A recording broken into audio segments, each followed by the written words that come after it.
Good morning. Good morning. And for all of you who listen every Monday morning, we really appreciate you, early birds. And so you get the worms, right? All the worms, they say. Well, welcome to Rethinking Freedom. My name is Aya Fubara Eneli. I am your host. I'm also an attorney, the owner of my Heritage Law Group, and really thrilled, as I always am, but really thrilled today to be in conversation with two powerhouse women in our community here in Central Texas. And these are women who are not just talking the talk, they are walking the walk. They are my kind of women. And so I'm excited to welcome back, because they are no strangers to Rethinking Freedom, to welcome back to Rethinking Freedom, Dawn Richardson, a 39-year educator, and she'll tell you a little bit more about that, and a candidate for House District 54 here in the state of Texas, because we know some of you watch from other places. Welcome back to Rethinking Freedom, Dawn. How are you? Fine. Thank you for having us. Thank you. So I'm going to say something really personal here, because I'm looking at you and just smiling as I'm looking at you. My mother has that gap between the two front teeth, and so I have a really soft spot. I just realized anytime a woman is smiling at me, and I'm already like, okay, we're family. There you go. There you go. Just from that alone. So yeah, okay. But our second guest is Amelia Rabroker. She is also an educator. She's a business owner here in Central Texas. Her business is the Art of Texas. No, am I saying that right? The art space of Central Texas. Space of Central Texas. The art space of Central Texas. We're all rebranding it in our heads because it used to be Tap Art School for a long time. But we're excited about the changes that you're making, and that you are running for office as a candidate for House District 55. Welcome back to Rethinking Freedom. Thank you. Thank you for having me. And I'm excited to run, and I'm excited to see the changes that are to come in the next few months.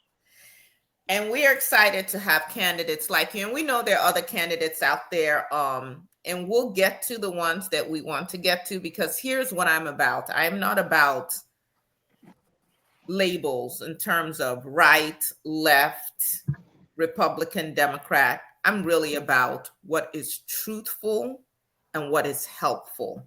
So if you're someone who's telling lies, who's oppressing other people, all of that, you don't get to come on my show, because I'm not giving light to ignorance, right? But if you're someone who genuinely wants to share ideas and you truly want to be a part of making our community a better place, let's sit down, let's dialogue, let's rethink freedom together. So we have a lot we want to cover today. Today, we're really focusing on education engagement, the future of Texas schools, and the whole idea of what it means to be an American citizen and civic engagement, right? Because all across our country right now, we are seeing people being terrorized based on citizenship and so on and so forth. And most of the time, not even waiting to find out if they're citizens. And the question is, for those of us who are, in quotes, legal citizens, because I think everybody is legal. If you're a human being, that's just how I look at it. We shouldn't be calling people illegal. Amen. But if you have the right of citizenship in the United States of America, what does that mean? And how do you exercise that right? And what happens when so many of us abdicate our responsibility, our civic responsibility as citizens? But before we get to that part, let's jump right into what in the world is happening in Texas with our schools. Every time I pick up a newspaper, another school board meeting, they're talking about cuts and so on and so forth. Dawn, you want to talk to us a little bit about what is it that we're seeing and why? What we're seeing is a full-on attack on the public school system. As I have said many times, we have two West Texas billionaires who are set and determined to privatize our public school system.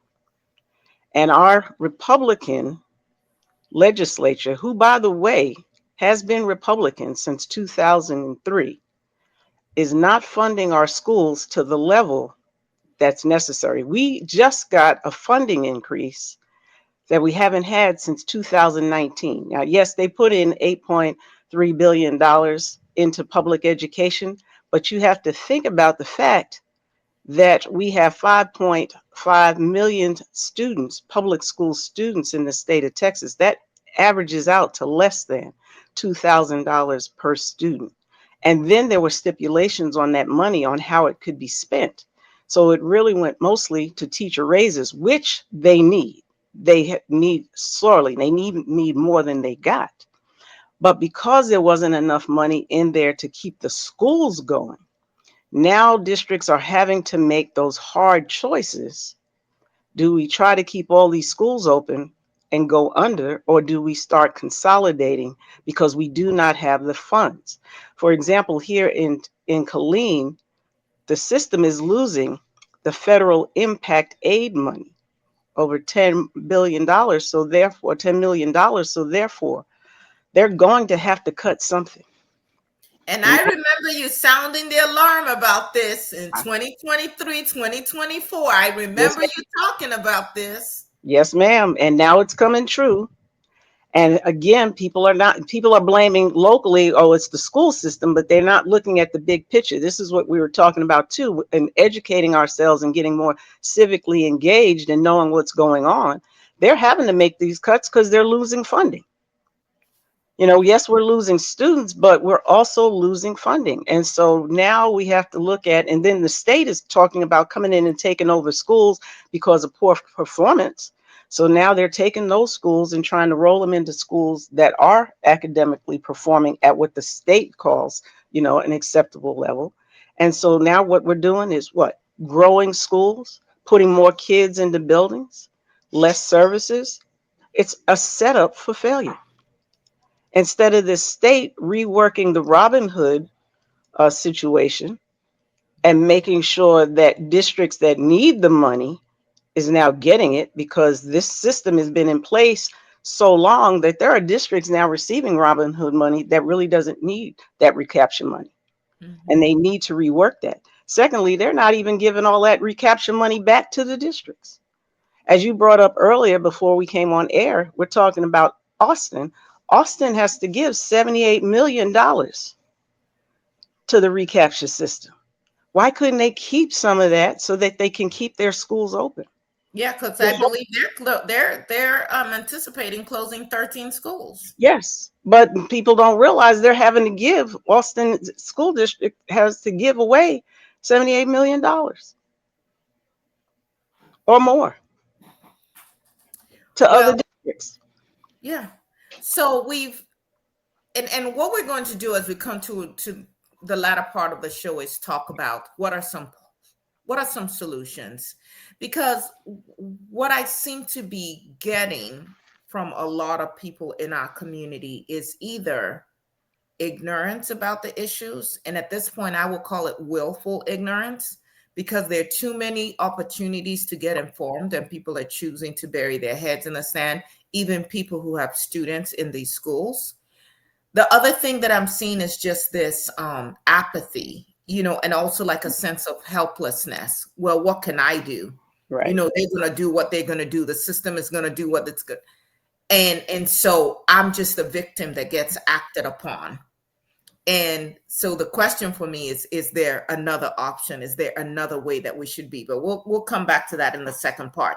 Now, I do know that there are numerous bills that have passed recently that people may or may not be aware of, because so many of us are just trying to put food on the table. I know Mm. folks don't read newspapers like they used to. The news media is largely owned by the same oligarchs that Yes. are trying to run our government system. So even what we get through there is minimal, and a lot of times you can't really Mm. trust it. So Amelia, can you share a little bit about some of the bills that have come through the pipeline and what these bills were about and how you see them impacting our community?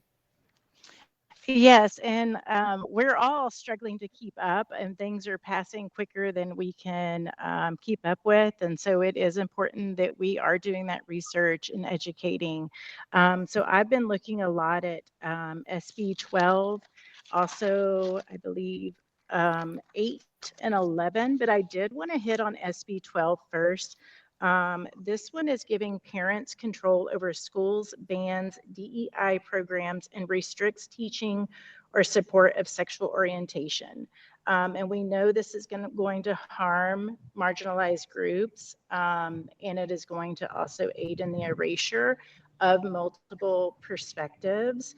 And it's one that I am really concerned about and how it's going to affect our students, their representation, and their mental health, especially in the LGBTQIA community, where we know that the suicide rates are much higher in that community due to the way society has treated them and the lack of representation. And so that one is very concerning. And to include that Trump did away with the hotline specifically to aid in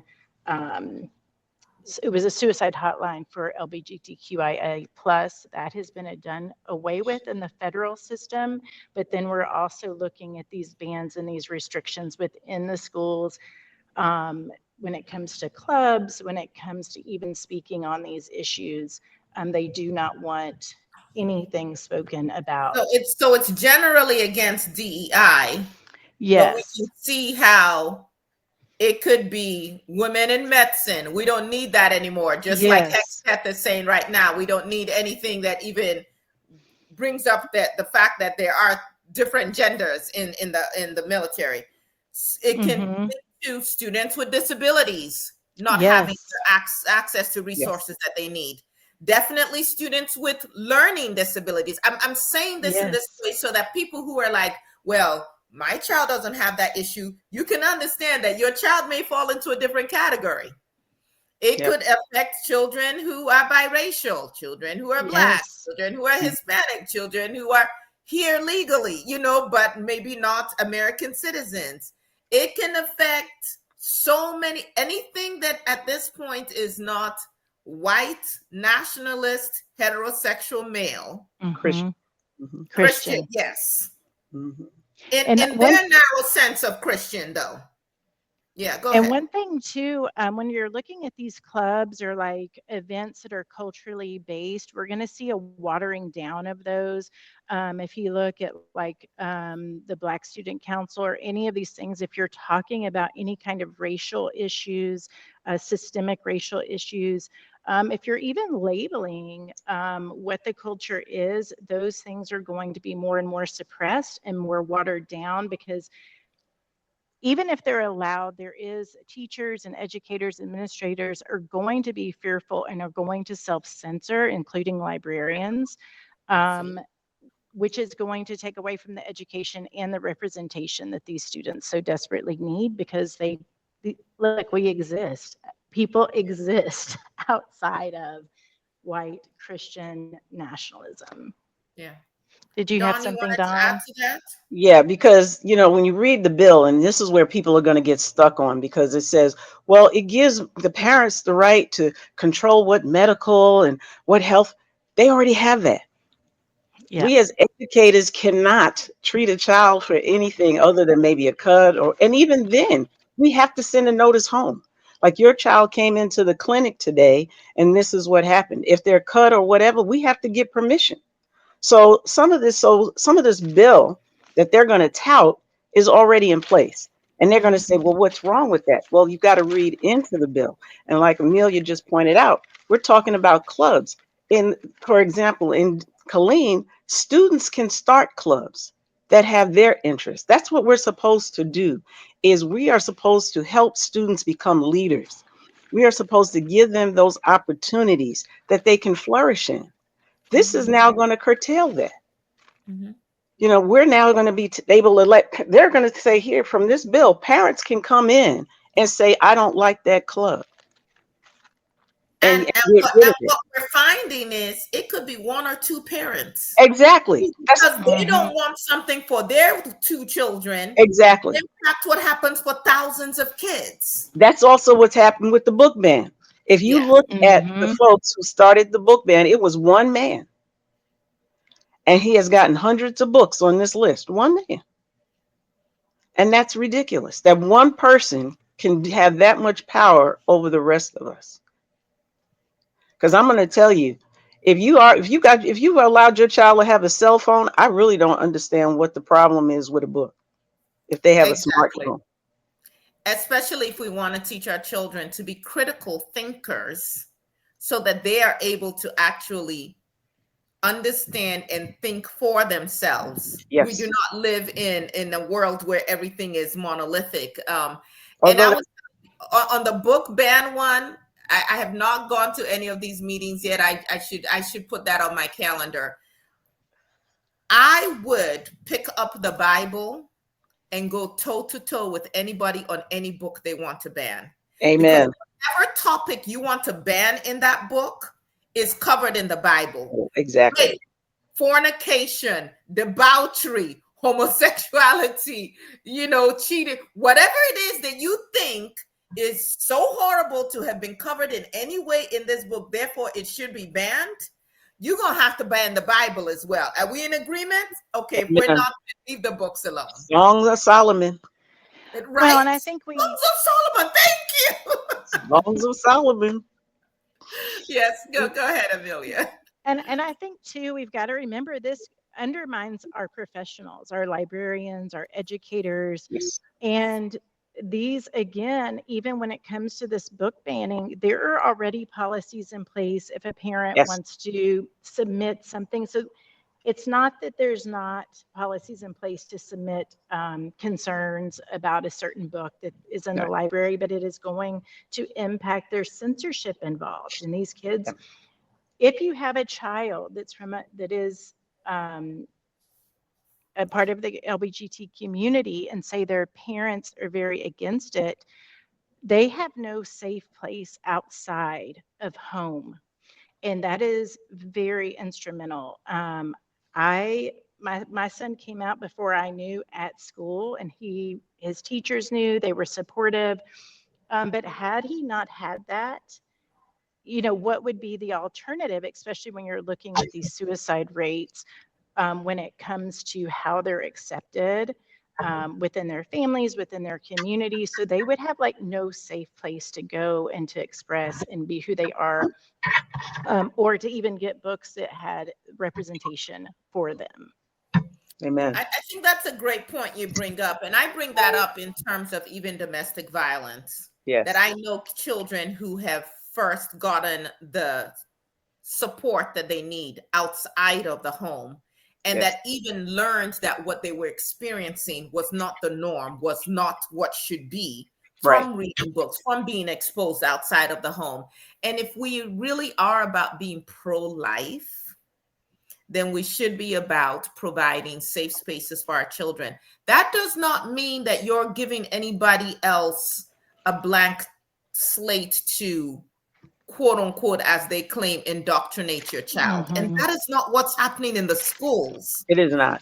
Not at all. Yes. Yeah. If you want to speak to I that. was going to say, as a 39-year educator who has taught in 4 different states, we don't have time to indoctrinate. Okay, we just don't. You got 45 minutes to teach your subject, because you're going to be tested at the end of the year. You do not have time to indoctrinate. Do you have time for good, healthy discussion if a kid brings something up? Well, of course, you're supposed to be an educated, certified professional, and you should be talking in a professional way to make sure that our students have the correct knowledge, because we don't want them to leave our schools not knowing the basics. And that includes how to get along in society. Yes. You'd be surprised how much misinformation our kids come in with, and that we have to clear up. But no one is in there indoctrinating any kid. And first of all, we can't. Yeah. It's like when folks say they took prayer out of the schools. They did not take prayer out of the schools. A child can pray whenever they want to. What they Thank you. took out of the schools was an adult being able to prophesize to a kid, to tell a kid your religion is bad and mine is good, and you have to pray my way and all of that. They took that from us, which is good, because I don't want any adult teaching my child about God. That's my job in my church. Yes. Okay. Yes. So no, we don't have time. I keep hearing this and I'm like, were you, and I say to people, Were you indoctrinated? And they get quiet. So where are you getting this from? Where are you getting this from? What propaganda are you listening to? Exactly. Because it's like they forget they went through school. Yeah, yeah, And so, no, nobody's in there indoctrinating kids. Do we have a few bad apples? That's in every profession. That's in every profession. So we should not judge one, uh, because you got one or two teachers that are bad over here, that all teachers are doing that. That's wrong. That's like saying the same thing about doctors or lawyers or anybody else. You don't yes, judge a whole by a few, but overall, no, we don't. Like I said, I've done this 39 years. We don't have time to indoctrinate. We're not yeah, indoctrinating. We're just trying to help them grow up to be stable, supporting human beings, that they know they have a safety net, a secondary safety net. We are here to support the family, not pull it apart. This is part of that community, that village. That's what a school is supposed to be a part of. Mm-hmm. yeah. And so, for those people who are saying, well, it's just giving parents the rights, you always had the right. What Always they're have. trying to do is to actually give additional power to one or two parents or a handful who can now come in and hold your entire school district hostage, which is expensive. Let's just remember that. But also, what it does is it's this chilling effect on teachers. If teachers know that every single thing they say can, because you can take any word I've said now and twist it and then claim that I was advocating something I wasn't. Well, that's how you remember it. That's how you heard it. So when you start setting up children to, oh, I need you to go and spy on your teacher. What did they say about this? And what did you say about that? I'm not saying we shouldn't have checks and balances. We always want that in our system. But what they're doing is weaponizing some parents against all of us. Yeah. And let me also say this, when you said that about checks and balances. When children trust you, they'll come tell you who needs to be checked and balanced. Mm-hmm. I always knew who the problem people were in every school I went to, because the kids will tell you. Mm, And I was the check and balances. I didn't have a problem going and saying, hey, this is what's being said. I don't, etc. So mm, when they say, checks and balances, when you have a fully functioning, healthy school, we have checks and balances. yes, we We do. really do. And when we have a fully healthy, engaged populace, we have Yeah. a healthier society. Amen. Amelia, what other bill would you like to bring to the attention of our audience today?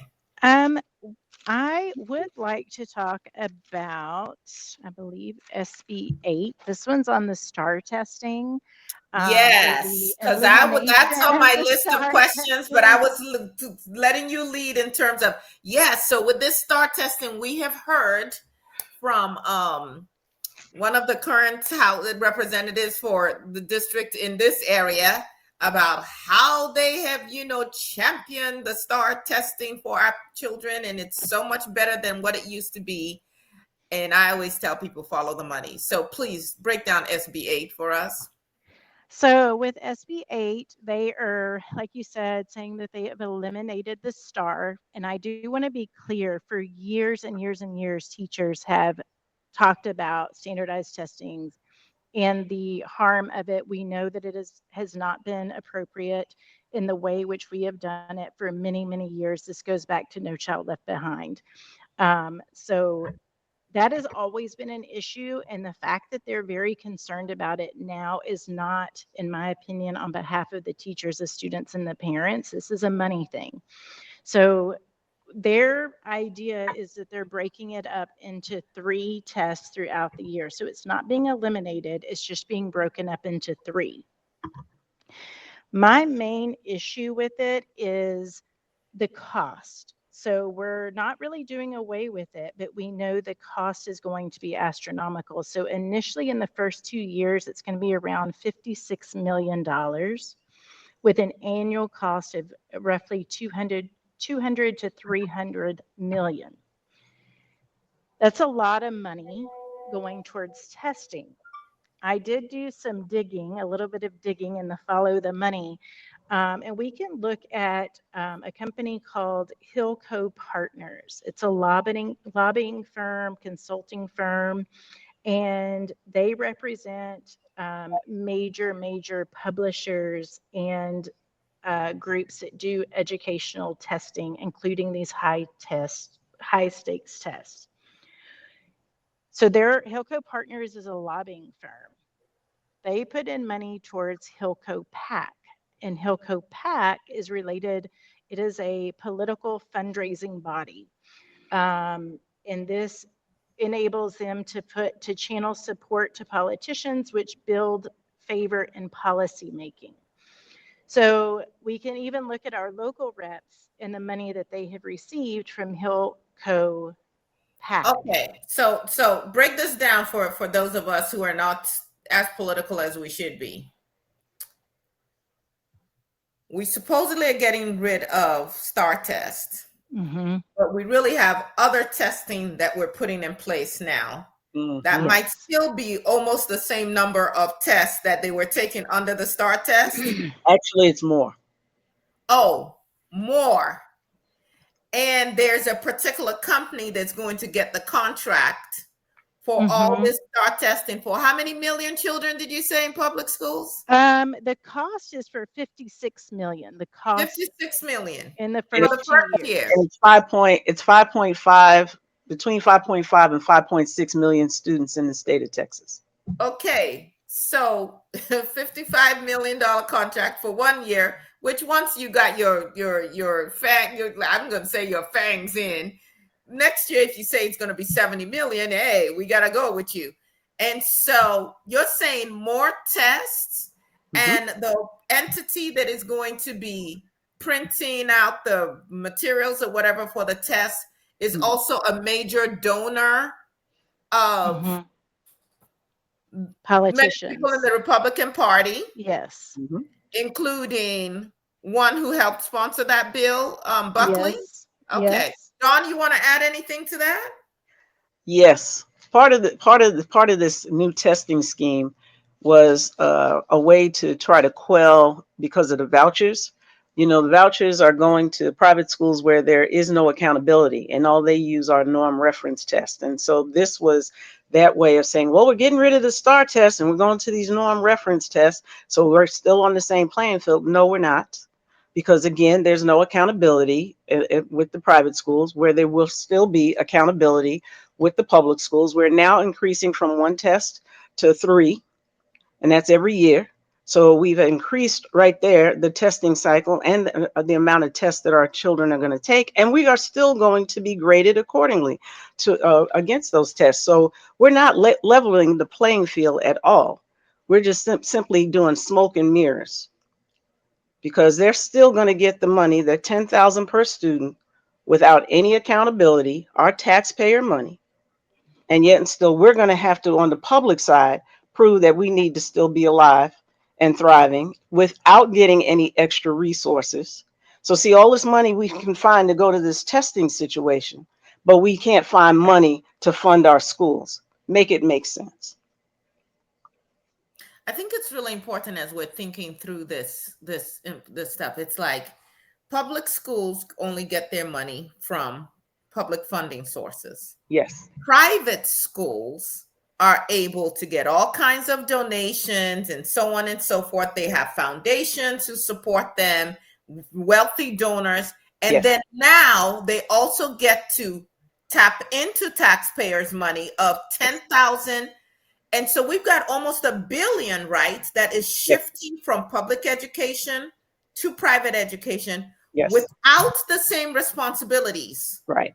Now, and let me clarify too. They're going to say that the $1 billion that they're getting now for vouchers didn't come from the public schools. They're going to say that it came from the comptroller's office. But what they're forgetting to add to that people don't realize, is for every kid that leaves the public school system to take this voucher, we lose funding. We lose funding because we're funded by attendance, not by enrollment. So on snapshot day, which happens 3 weeks into the school system, whatever the attendance rate is that day is how we are funded for the rest of the year. We could get 200 new students, but the funding doesn't go up. So So you mean after the students leave and then the parents realize, oh, there will be no IEP, there will be no accommodations for my child. Oh, it's actually very tough on the family for us to coordinate transportation. Mhm. I think we're going back to the public school, or the child has a little misbehavior and they kick you out, because I've seen that a lot, where amen. the private schools can just be like, we don't want your child anymore. Yes, And ma'am. they come back to public school. There's no reconciliation of, wait a second, we started at this number, we're now back up to this number. That's it. Nope. And that was the question I asked uh, Dr. Buckley when I decided to run. Was there that accountability? And the answer was, um, well, I think it's built in somewhere, but it's not. If you look at the bill, it is not. And so, again, we're giving money to an unaccountable system. We don't have any way of following it. And if you look at places like Florida, who has over 1,200 lawsuits because of the way it's being spent, if you look at the state of Arizona, they're also upset because people are buying diamond rings and all kind of luxury items with this money. Where's the accountability? And more importantly, how are we going to make sure that it gets to the children that they claim they want to help? So Because that was gonna be my question, and it's not just a question for you all; it's a yeah, question for everyone who is listening. And that is, I know that there are parents who are legitimately upset about some of the outcomes within the public school system, and they're saying, absolutely, "Hey, we need to do better." But like you pointed out, the Republicans have been in charge in the state of Texas since pretty much 2003. pretty much across the state in terms of all statewide elections They have since 20 2003. 2003. Yes, So ma'am. if there's a problem, you don't go to those same people with their same ideas to fix it. It's time to look at something else. But the question is, where else have they done this voucher piece? And has it actually improved the outcomes for students as a whole? Not the one or two or three or four or five select students, but when you look at the educational outcomes for the state, have you seen an improvement? Because I can hear from parents who are saying, yeah, my child wasn't getting what they need, so I want them to go to a smaller school and get the one-on-one attention. And I'm going, as a parent who's done both, I've done private and I've done public, and I've stayed with public because we also have to fight for the least of us. What would your response be on that? Like, are these vouchers really helping in other states? The overall answer is no. Okay. When they were done on a small scale, and small and targeted, yes. But overall, no.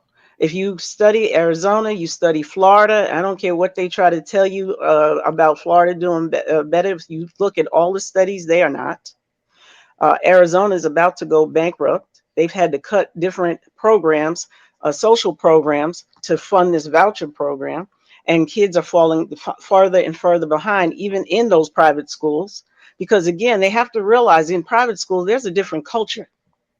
These are kids whose parents can afford for them to be there. And now you stick kids in there whose parents really can't. And parents haven't taught our kids how to be nice to each other and to respect each other and not to bully each other. There's a whole lot of things going on there. I mean, even in the public school, there are public schools where some kids thrive, and there can have been in public schools where they haven't. Why not put the money in public schools where we can lower our class size, where we can offer those smaller settings for kids? Because again, if we're going to educate the entire society, then we can't just keep doing a one size fit all. Mm-hmm. And if we don't get the money, which they are starving us of, we can't do that. And so parents have to jump in here with us and fight for and talk to and cajole and write and do what have you to their representatives. Because as every community thing I've been at, I keep telling folks, we keep talking between the city and the community, or the school board and the community, but we are missing the third piece, and that's the state. That's the people who control the purse strings. That's the people who are starving our schools. They can find money for Lone Star, $12 billion. Why couldn't some of that money have gone to the schools? That, as I said, that $1 billion that the comptroller found for vouchers, which, by the way, in 2 years will be over 4 billion. In 6 years, it is projected to be 8. So this is just right now 1 billion, but it's going to go up. And who's going to suffer? Our rural schools. We have rural schools right here in Bell County that couldn't offer summer school because they didn't have the funds. They couldn't offer summer feeding programs because they didn't have the funds right here in Bell County. And so each time they keep telling us there's no money, but yet and still you find money for all your pet projects over here. Why aren't we taking care of the most vital part of our society? And that's our young people, the people who are going to grow and should be qualified to take over when all of us are too old to do these things, right? Yeah. We have to educate our society because an uneducated society is one that is easily to be manipulated and controlled. This is correct. So, what is the end goal here? And that's what people need to look at. What is the end goal? Why are we allowing them to denigrate the one system that's in the Texas Constitution? And that is our public school system. We should talk about some of the constitutional changes that are being proposed. Oh, But before yes. we do that, let's talk about property tax reduction and how that's also impacting us here in Central Texas. Who, Yes. who wants to start on that? Okay, I'll start on that one. All right, what's happening is people are all excited about getting property tax relief, and I get that, because that's going to be more money in their pockets or what have you. I'll just use as an example right now the 100% disabled veterans property tax. Right? If they are 100% disabled, they don't pay property taxes. Mm-hmm. They listen. I thank them for their service. They deserve that. That was a state mandate, correct? But the state of Texas And, is going and, to do and, it. an unfunded state mandate? It is an unfunded state mandate. For example, in the city of Killeen, they need $15 million to cover that loss. The state was only sending them $2 million. Now that the state has offered it to all veterans, no matter where they live, because it used to be only if you boarded a military installation, but now it's wherever you live. Okay. They didn't raise the money they allotted for that. So Colleen itself, that 2 million is down to under a million. It's like $968,000. So now Colleen has to make up that loss. So they're now proposing where the disabled veteran's wife, if she's left, uh, to get that property tax too, that exemption too. But guess what that's going to do? That's going to lower how much money comes back into your cities, into your schools. Guess who gets hurt? Your city services and your school system. That's going to be less money.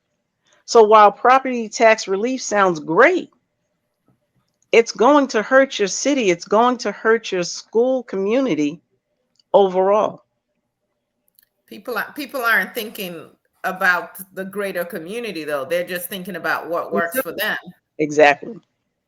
Well, and But I think, oh, go they'll ahead. think about it when they don't have city services, when that ambulance can't get to them, or Yeah, that yeah, fire department is cut and they don't have enough to put out the fire at their house. yeah. Amelia, you were gonna add? Well, and we live obviously in a military community, and Harker Heights was always hit pretty hard with it because of the way the bordering of the base. Mm-hmm. So it's great that they did that, but it should have been fully funded. And because we are a military community, that we want them to have those breaks. Yep. But if we're going to care about our military, then we also need to care about the community that they are in. We can't not fund these things where we're not having, good emergency response or just Mm-hmm. even things for them to do. Like the cities really are struggling to even provide just community events because of this lack of funding, and that's important as well. So we can't say we love our military and support our military, but we're not supporting the communities they're in or their families. That's not what real support looks like, and they should be funded. Absolutely. Absolutely. You know, I went on a trip and I was in New York City, and I love the fact that the city has planted trees everywhere. Mm. Nobody asked them to. They just, whole blocks of just new trees. It was wonderful to see.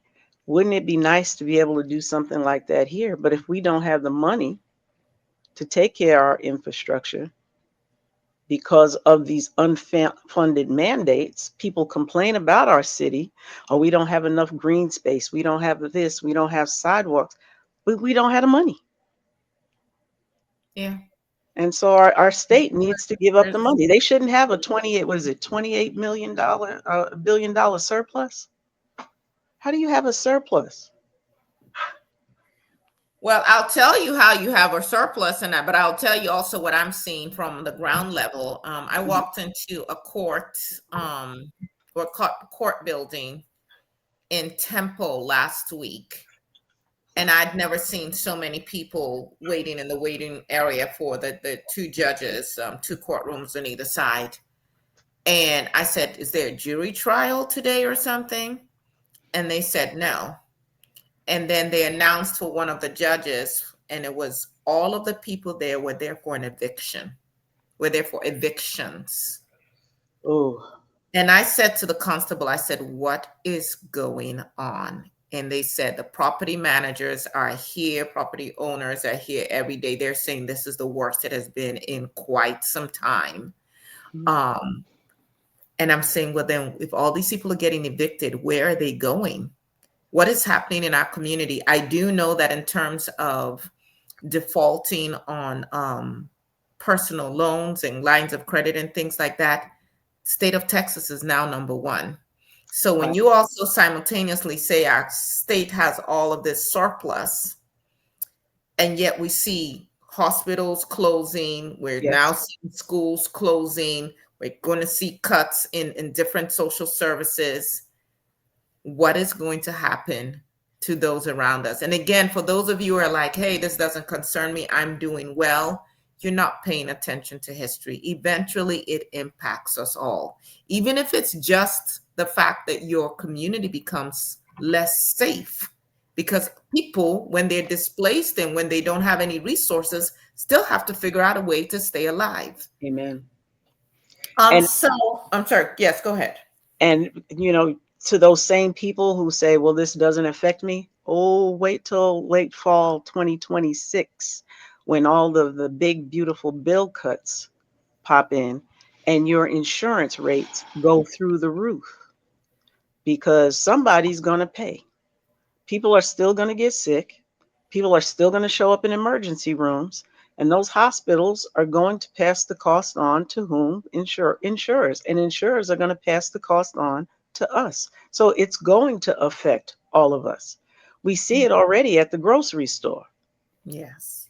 We're going to see it at the pump system. We see it in our car insurance rates. We see it Okay. in our home insurance rate. I know I'm seeing it, Okay. uh, for And, sure. and look, Yes. And I mean, there are states right now that can't even, houses can't, people, homeowners can't even get insurance because it's become too costly to insure in that area because of all of the floods and fires, etc. Well, guess what?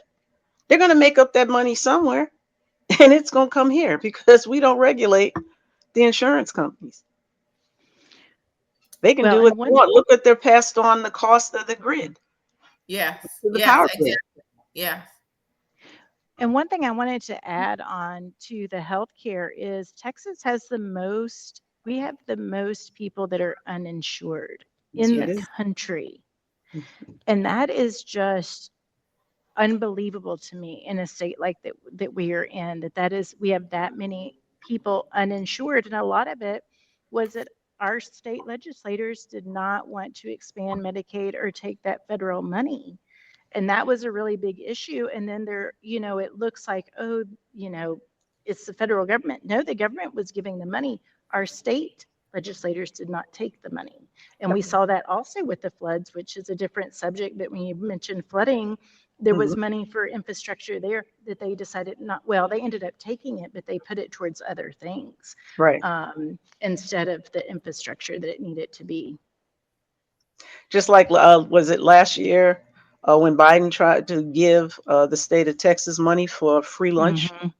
for the schools, and they turned that down? I mean, this is. I mean, I think this is a good place to educate folk, because again, we use words. And so people mhm, say, I'm conservative and liberal and this, different words. And I just want to say to people, or pro-life and so on, like, don't just go with a label someone has put on themselves. Look to see whether their actions line up with it. exactly. If you are a pro-life, why would you not want people to have health insurance? If Mm. you are pro-life or have access to health care, if you're pro-life, why would you want children to starve when we have the resources to feed them? You're voting you're passing bills to put the 10 commandments up in every classroom and other unfunded mandates, but not to make sure that every child can eat, that Okay. they're able to get the nourishment they need to be able to learn. And so tell me you are anti-woman. Don't tell me you're pro-life, because I also don't see any bills or legislation that is being passed curtailing men's rights to their bodies in any way. Exactly. There's no rule anywhere about what men can or cannot do with their bodies. Nowhere. Nowhere. So And in why are we? Yes, yeah. and in fact, the laws on women are more punitive than they are on people that had put them in that place to even need any of that care. For example, we're looking at the state of Georgia, who's trying to pass a law where the woman who decides to get an abortion because of being raped is going to serve more time than her Then rape. the rapist. And Hmm. that's coming here It because makes yes, we sense. have this 6 week ban that my opponent was one of the co-sponsors of. But now they're also trying to get rid of birth control. So how can you tell a person to be responsible? She shouldn't have put herself in that place in the first place. And then you want to take away the one thing that helps her stay out of that position. So Yeah. you're not pro-life. You're pro-control. It's Yes. about control over a woman. Let's Yes. just keep it real. If we really cared about women, we wouldn't have one of the highest infant mortality rates. We wouldn't have one of the highest maternal mortality rates in Mhm. this country. We Yeah. wouldn't have the second highest number of children in foster care, in the foster care system. Yeah, That is in the accurate. country. So So with the time we have left, I want to do two things. One is I want you all to share with the listening audience and those who are going to view on YouTube as well. Thank you all for liking and sharing and subscribing. Do it right now. Go ahead, click the like button. But I want you to share one, why you're running and why people should consider supporting you and how they link up with you. That's one. Two, I want you to give our audience their marching orders. Like, what next? What do they need to be doing? So we've got about 12 minutes to accomplish this. So let me give each of you 5 minutes. Tell us why you're running, how they connect with you, and what you want people to do. Like, what can they do next? And then I'll be able to wrap us up. So we'll start with you, Amelia. So I am running because this is my community. I have been in this community for a very long time. Well, I've been in from Central Texas, but my chosen community is Killeen. And I honestly am just tired of seeing everyone around me hurting in one form or another, whether that be through housing, healthcare, the education system. Um, Literally in every area there are people hurting that are hurting unnecessarily. We can fix the things that are hindering them from leading the healthy, happy life that we should all have when it comes to just having an affordable housing and a good education system. So those are the reasons. This is my community, and looking at my community members and knowing the ways in which they are not being supported, it's been extremely frustrating for a very long time. And it's time that somebody step up and educate and try to make progress. And so that is why I'm running. I have not released my full platform yet. This is actually kind of a soft announcement of Well, my run for self-announcement. Well, thank educator. you. Yes. But on the 15th, I am planning to have, October 15th, I am planning to have my full launch with my website, my platform, everything there. In the meantime, you can email me at paintingabrightfuture254@gmail.com. And for those of you who are watching or listening, you can come to our YouTube channel and we will have that information on in the description so that you can immediately get that. Because I know some of you are driving as you listen to this, and we want you to stay safe. Thank you very much, Amelia. And thank you for stepping up. People don't realize how much sacrifice it takes to run for office. It's really huge, y'all. So thank you for your sacrifice. And yes, Miss Dawn. Oh, so many reasons, but the biggest reason is I am concerned about our future. As a 39-year educator, I am concerned about the way they are trying to dismantle our education system and keeping our young people from knowing the truth and the knowledge. As a mother of two daughters, I am concerned over the rights of women.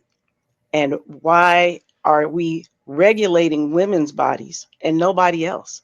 Why is a woman being subjected to all of these rules and regulations just to make health choices of her own? Her choices should be between her, her God, and her doctor.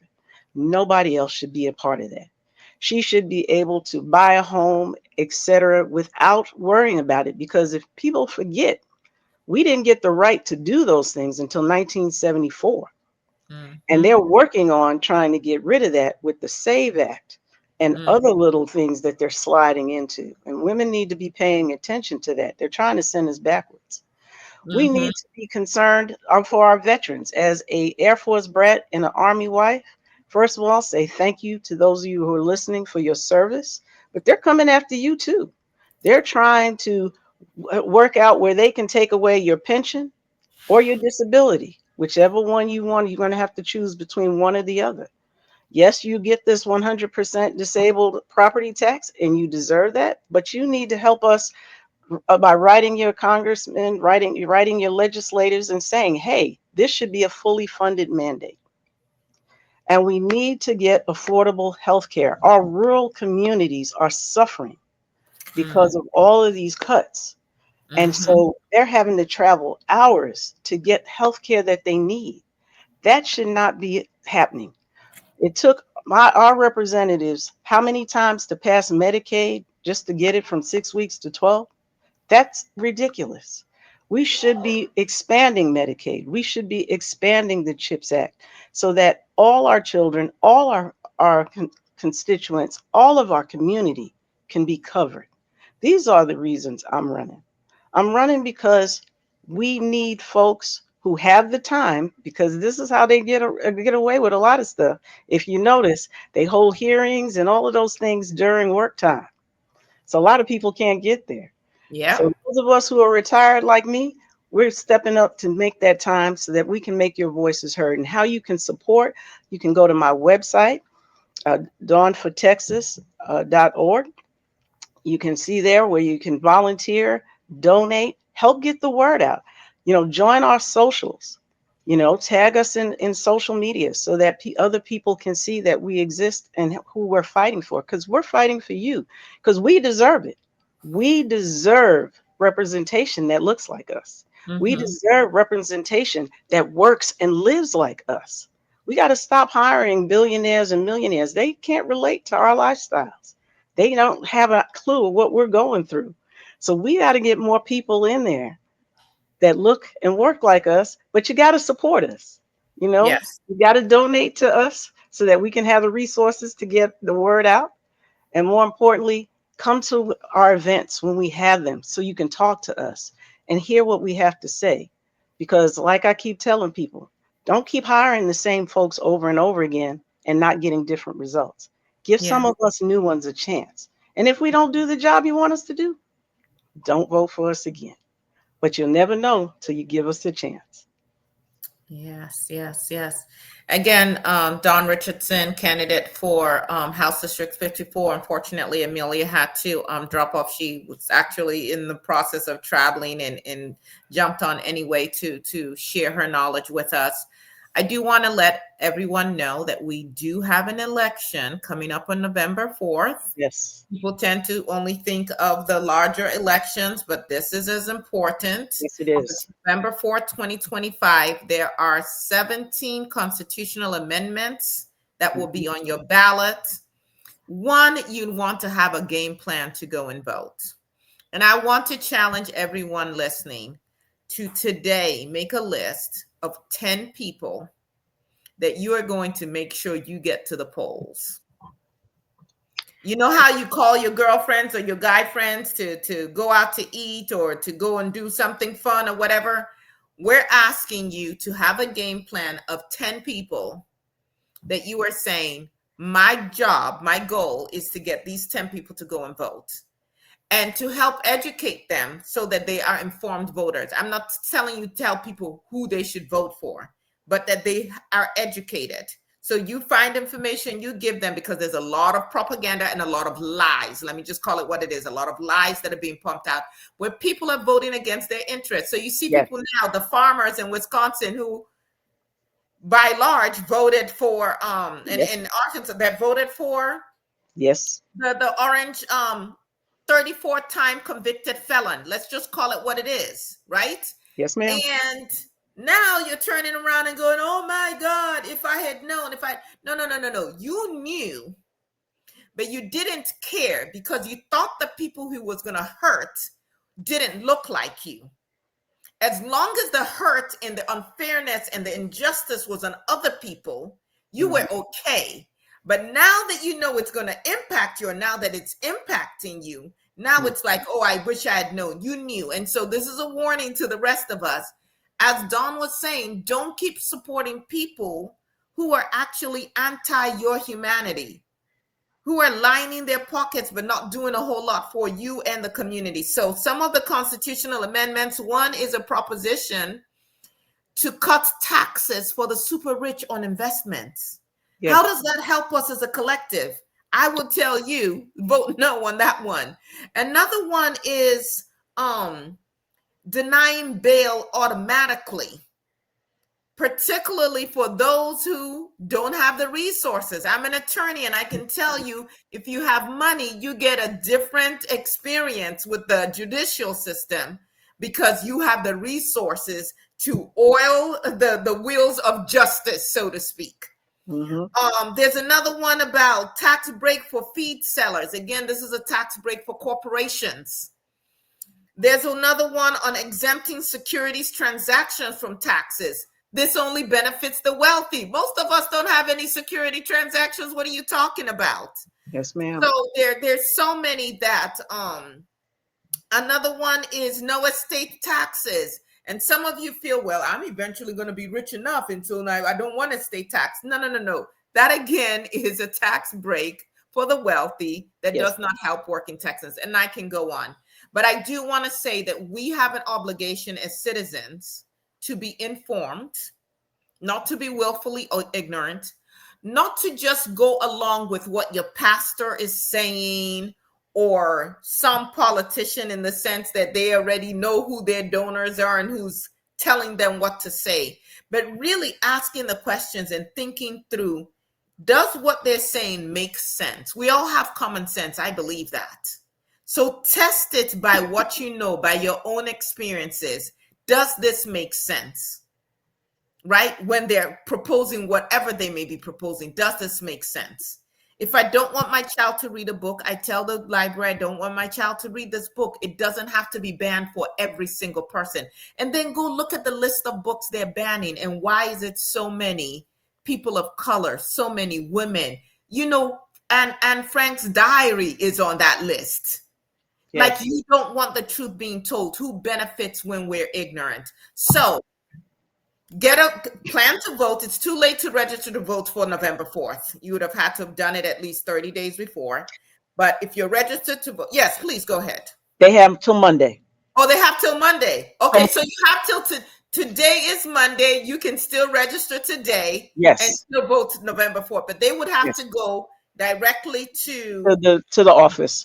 yes, Unless they have a VDR, say like for a person like me, and I take it and we sign it that day, I can get it in the next, but it has to be done by the end of Monday. today. By Monday. Okay. Mhm. So thank you for that information. So for the rest of you, talk to other folk. It is time to talk politics, and it is Yes. time for us to get involved. So thank you for watching. Thank you for listening, and we'll see you next week at Rethinking Freedom. Dawn, thank you so much. Thank you for Amelia having me. just came back in. Amelia, we just want to Sorry. say thank you. Yes, thank you all so much. Bye-bye. Thank you.